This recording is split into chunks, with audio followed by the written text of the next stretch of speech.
So cool. All right. We got a really cool event coming up on August 1st, man.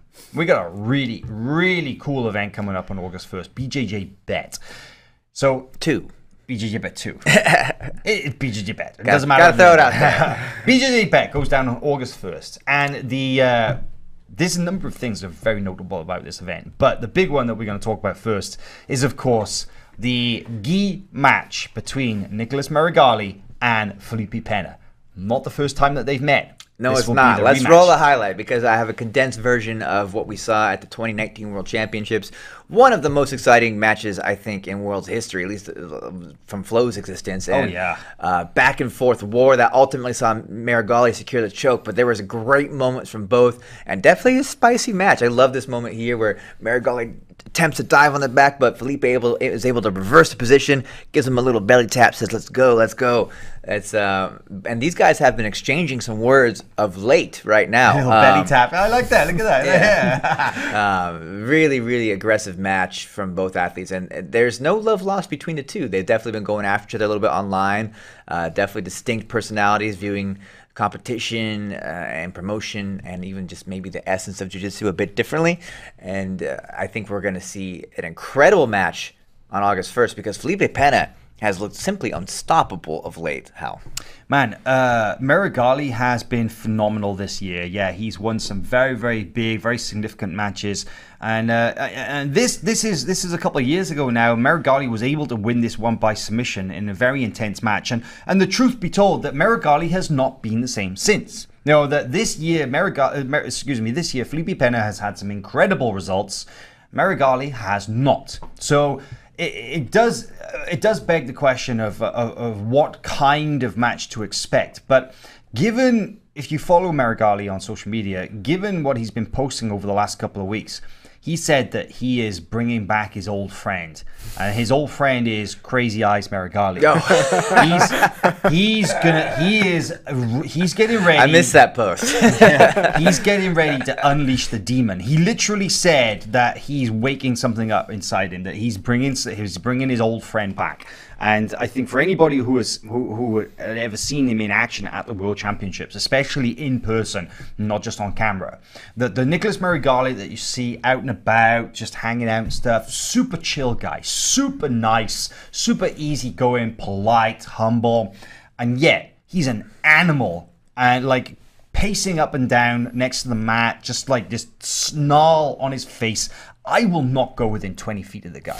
I'm like, here's some serious energy. I'm like, no way. Like, because he's really channeling all this just fury into his matches. And Felipe Pena is generally pretty easygoing. It just full stop, you know? Not a lot phases him. He's very stoic ahead of his matches, it seems. Stoic, very, very calm, very focused, but, you know, just nothing really phases him.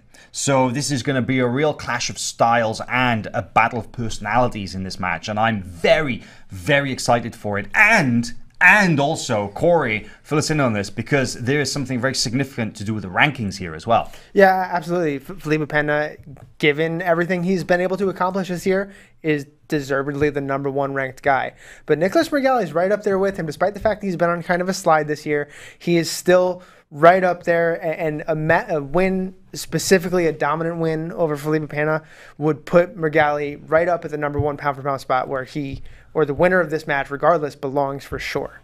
Isn't that wild? Isn't that wild that we could see potentially the #1 pound-for-pound spot in the gi rankings change off the basis of this result? Or Felipe Pena just continues to establish himself as the man to beat. I mean, two incredible storylines. But interesting side note to all this is that Meregali has sort of left his home base, right? Correct. So that was a big change for him. He's been a long-time student of Mario Hayes, and I don't exactly know where he's training right now. Last time we saw is that he's spent the last couple of weeks or maybe longer training at Dream Art in Sao Paulo, which of course is an Alliance Academy.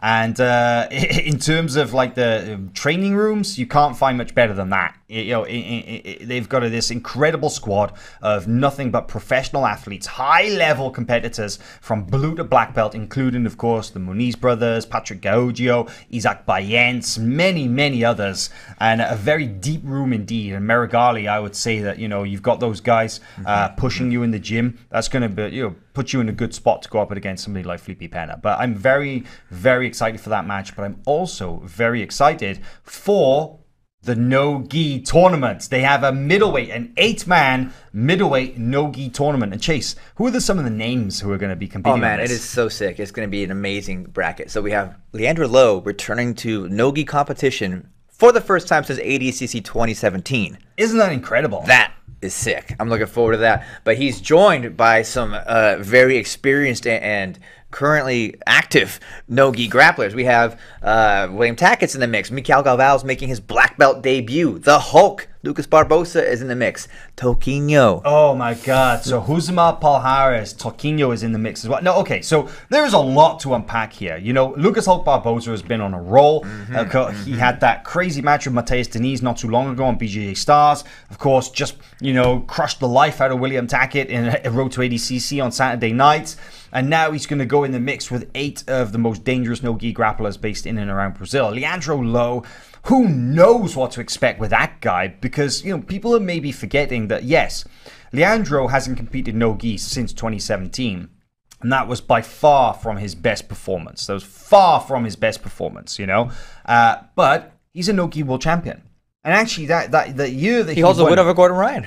Indeed, he does. And the year that he won No-Gi Worlds, when he was still all the way back when he was a lightweight, he took silver in the absolute division, losing via only advantage to Shanji Ribeiro. So Leandro has got no-gi chops. He knows what to do on the mat. But has the no-gi game progressed and evolved in that time that he's been focused in on just the gi for the last couple of years? And how is he going to be able to handle this kind of the new breed, and especially the surging Mica Galvao? Because Mica Galvao, his black belt debut, doesn't matter his belt. Right, Corey? Like, his belt is just absolutely, doesn't mean a thing in this match, because he's already been going head-to-head with some high-level black belts, and he's had some phenomenal performances. Exactly right. It's never mattered for him. It didn't matter when he was a blue belt submitting black belts. It didn't matter when he was a purple or a brown belt submitting black belts.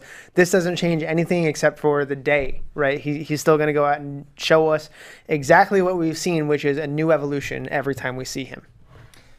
And it's so exciting. And BJJBet, that's not all to look forward to, because you've got a heavyweight women's match in the gi. Tayani Porfirio up against Gabi Pessanha. You got Mateus Gabriel, the 2019 world champion, going up against Luan Carvalho. You got Sam Nagai. You got Mayram Alves. Many more. Man, this is a very exciting event. You can watch that here on FloGrappling on August 1st.